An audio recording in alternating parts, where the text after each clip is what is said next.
may konti akong tanim na kape. Matanda na. Ano po pwedeng gawin at anong pwedeng ipalit na pananim? Ayan, salamat po. Matanda ng kape. Kung yan naman po, ang kape po na re-rehab. Nare-rehab. Po Okay. yan. Pinuputol po yan, pinututubuli na panibago.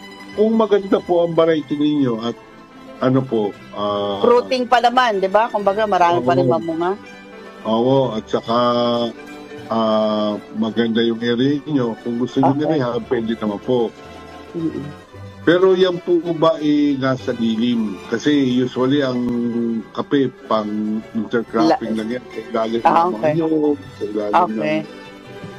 Kung yan po kailangan po, ang pwede nyong ipalit rin lang dyan, ang ano lang po ninyo dyan is either kakao o kaya mga lansones, yung mga ganyan.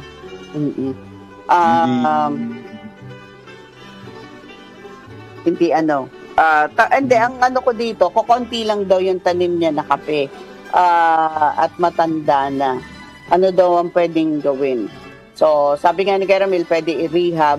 Baka ang iniisip ko, yung inaani niya na kape, parang sayang. Di i-process niyo na po as kape niyo, no? Kahit personal consumption. Para hindi na masayang. Kasi ang kape, dati, yung mga sinaunang tanim, nilalaki ng mataas, gano'n.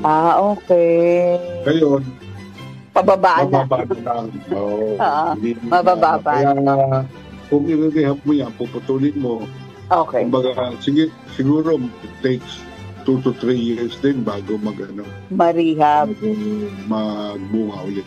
Okay. So, ayan po. Kiels.